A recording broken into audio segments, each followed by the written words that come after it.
लोमड़ी का न्याय। बहुत समय पहले की बात है।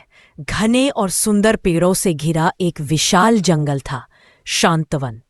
इस जंगल में सभी जानवर शांति से रहते थे। पेड़ों पर रंग बिरंगे पक्षी चहचहाते, नदियों में मछलियां खेलती और हिरणों की टोलियां खुले मैदानों में कूदती फांदती। इस जंगल का राजा था सिंहराज, एक शक्तिशाली और पराक्रमी शेर। उसका शासन कई वर्षों से चल रहा था। शुरू में वह न्यायप्रिय और समझदार था, लेकिन समय बीतने के साथ वह थोड़ा कठोर और घमंडी होता गया। कारण था उसकी शक्तियों का अतिविश्वास और कुछ चापलूस दरबारी। जंगल में कुछ दूरी पर एक चट्टानों की गुफा में एक लोमड़ी रहने आई थी। उसका नाम था जिन्नी। वह दिखने में साधारण थी, पर बुद्धिमानी में सबसे तेज। वह बहुत पढ़ी लिखी थी, कहानियां सुनती, बातें ध्यान से समझती और हर बात को तर्क की नज़र से देखती। जिन्नी जंगल के बाकी जानवरों से भी अलग थी। वह न किसी से डरती थी और न ही किसी के आगे झुकती थी, लेकिन उसमें घमंड नहीं था, बल्कि एक दयालु हृदय और न्यायप्रिय सोच थी। राजा सिंहराज के दरबार में कुछ नए जानवर शामिल हुए थे। एक भेड़ियों का झुंड जो उत्तर दिशा से आया था। उनके नेता का नाम था करकस। वह राजा की सेवा में लग गया और उसकी खूब चापलूसी करता। धीरे धीरे करकस और उसके साथी राजा के कान भरने लगे। राजन, कुछ जानवर आपकी आज्ञा नहीं मानते, खासकर वो लोमड़ी जिन्नी। वो तो खुद को बुद्धिमान समझती है। राजन, हमने सुना है कि वो जंगल में आपको राजा मानने से इनकार करती है। राजा सिंहराज धीरे धीरे इन बातों पर विश्वास करने लगा। एक दिन दरबार में घोषणा हुई, लोमड़ी जिन्नी पर राजद्रोह का आरोप है। वह राजा के खिलाफ साजिश कर रही है। जंगल के जानवर चौंक गए। जिन्नी तो हमेशा समझदारी की बातें करती थी। क्या वह सचमुच दोषी थी? जिन्नी को जब पता चला तो वह चुपचाप मुस्कराई और बोली, अगर मैं दोषी हूं तो मैं खुद राजा के दरबार में जाकर न्याय मांगूंगी। अगले दिन दरबार में बड़ी भीड़ थी।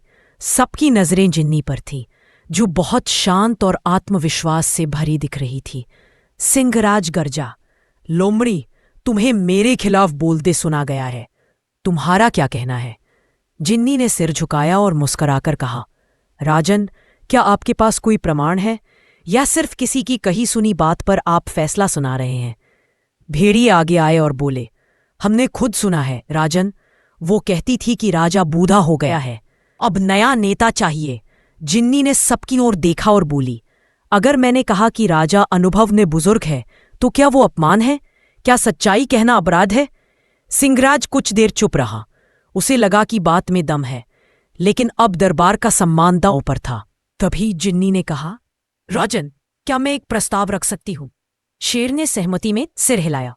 हम जंगल में सत्य की परीक्षा की परंपरा शुरू करें।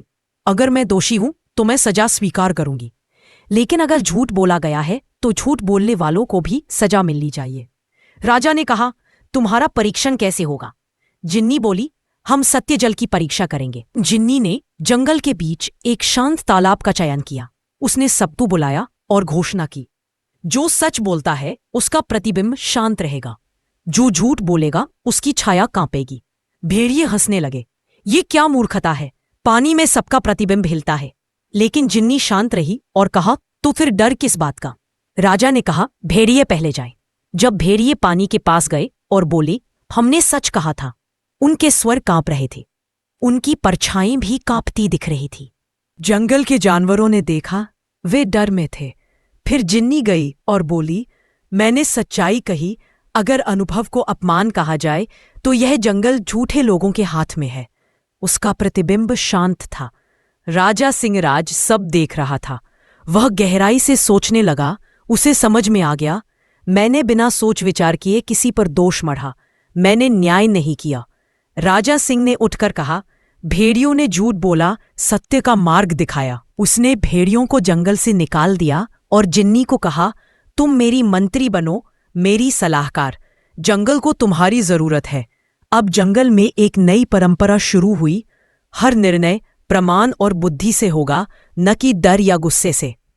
जिन्नी हर जानवर की बात सुनती, राजा को सही सलाह देती और जंगल में शिक्षा, संवाद और न्याय की ज्योति फैलने लगी। अब शेर भी सिर्फ शक्तिशाली नहीं, बल्कि विचारशील राजा बन गया। नैतिक शिक्षा। 1. सच्चाई को समय लगता है लेकिन वह हमेशा जीतती है। 2.